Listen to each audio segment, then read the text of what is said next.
sequence that I do during this time each time. I'll have to work on that. I'm not sure what that will be.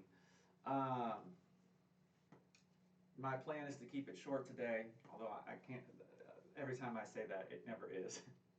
But that's my plan for today. We'll see. We'll see how that goes. Welcome, my friends. Hello, I am Rod from UnitedTaps.com, and this is live at 11. We're going to aim to keep this one short today. You know, I always aim for that. Well, I don't always aim for that, but sometimes I aim for that. It just doesn't happen. As always, put your questions in the chat. And if you're watching this after it's been recorded, put your questions, suggestions, comments in the comments section, and I can address those in future episodes. Okay, great. So today I want to talk about, for our tap tip of the day, I want to talk about scraping. I'm going to specifically talk about scraping in the context of shuffles. This is super relevant to beginning tap dancers because shuffles are very often a problem. First of all, I do the swings off that. I do the style of shuffle where the foot brushes out and spanks back in. There's another approach to shuffles, which is more of a dropping and lifting of the foot, which is a whole different approach. And each one has their pluses and minuses, but I'm gonna be focusing on the swinging the foot to the side, brush and spank method of shuffling. And so we're gonna talk about scrapes. So let's talk about the brush scrape first, right? Oftentimes tappers will do this, right? Okay, so there are some strategies to fixing that scrape sound when it's happening on the brush. First of all, there's just a mental strategy, and that is this. Imagine there is paint on your tap. That being the case, you want to paint a dot on the brush. You do not want to paint a stripe, right? So a couple things will cause you to quote-unquote paint a stripe. If you're pushing downward as you do that, as you do the brush, if you're pushing downward, or if your ankle is super relaxed and there's no tension in it whatsoever, it's just going to drag. It's not gonna. I mean, you could try to lift you could try to do it like this. You would have to do it like this to get it clean. Right. So generally, if your ankle is completely relaxed and there's no tension whatsoever, so pressing down or completely relaxed ankle, that's going to get you the scrape. So just mentally trying to manipulate your foot so that you're painting a dot instead of a stripe is extraordinarily helpful. The other helpful strategy is instead of starting the shuffle back here, like if you hit the brush, if you hit the beginning of the brush sound back here, you have the potential to slide like 20, 24 inches. Whereas if I hit the first sound here, even if I did slide, I've got maybe 4 inches worth of slide. And so if I aim to make the brush sound happen further out, it's literally harder to scrape. It's not that I can't, I can still make it happen, but it's less likely. So you can do all those factors. In your mind, you imagine painting a dot, you're making sure your ankle isn't totally relaxed, you're making sure you're not pushing down, and you make that brush sound happen a little bit further out. All right? So that will address the scrape sounds with the brush. And give yourself some time. It's easy to say all those, but to actually make all those happen with your feet, that can take days, weeks, or months. And if it takes months, that's okay. For some people, it takes longer, and that's fine. Now, if you've been working on it a year and you still have that problem, that approach is not working. You need a different approach. But for some people, it takes a really long time, and that's okay. Coming back in. If you relax the ankle and leave the foot down, I mean, you're gonna get. It's just gonna. So again, you imagine painting the dot. Now, theoretically, you could wait until you're closer to the other foot to do the spank. Yeah. It's really odd. It's really awkward to do that. Yeah, if you have to do that, you can. My general recommendation is to think about painting a dot and to get the foot off the floor as soon as it hits, lifting it up. You'll have to have some tension in the ankle. Don't squeeze your toes down and push through like a pointed foot. That's not going to help you as well. So technically for this one, you could make the brush happen further in, but I'm generally not going to recommend that. I think that's more effective going out than it is coming in. So those are some tech tips to help you if your shuffles are scraping, or if you're a teacher and you teach beginner students who have scraping shuffles. Now you've got several strategies. For students, the easiest one is to say, hey, imagine painting dots. Because that's just so simple. Every child understands that. It's super easy for them to understand. All right, excellent. Now let's jump on to our new step of the day. I'm going to create a step that I have not seen or done before on the fly, because that's fun for me. I'm not saying no one else has ever created it or done it before. I'm saying I haven't seen it, I haven't done it. I'm gonna create it and do it for the first time, because that to me is one of the most fun things to do in tap. This is what I like. So let's see what we're gonna do today. I'm not sure.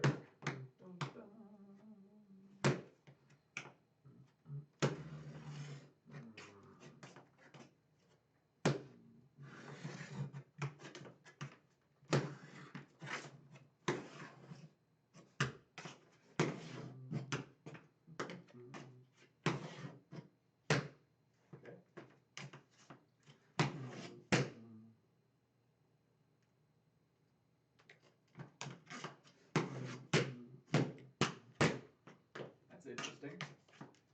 1, 2, 3. Is that what I did? I lost it.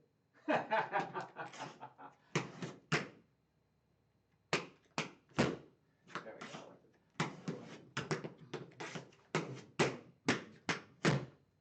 Yeah, okay. So drag, heel and step, step, spank, heel and step. I'm trying to think if I can get into that, or could I do the other foot? Drag, both, step, spank, both, drag, both. 1.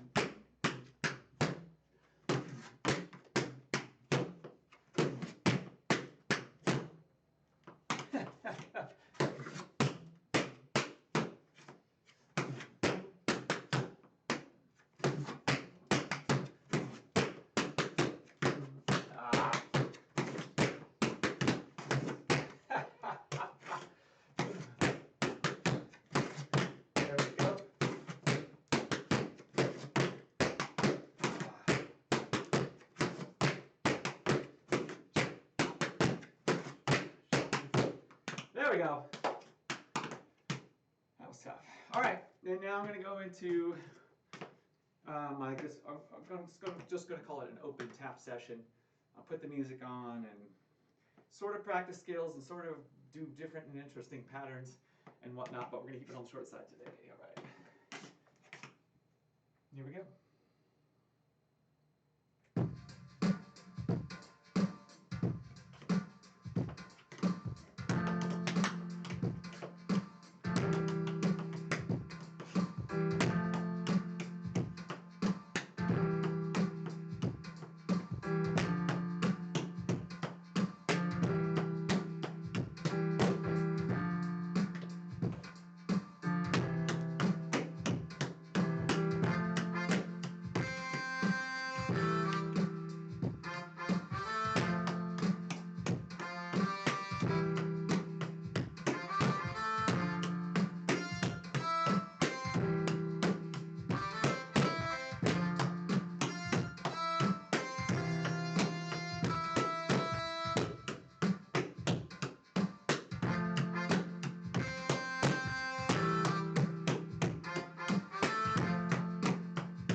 Come stay on the left foot, man.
Gonna wrap it.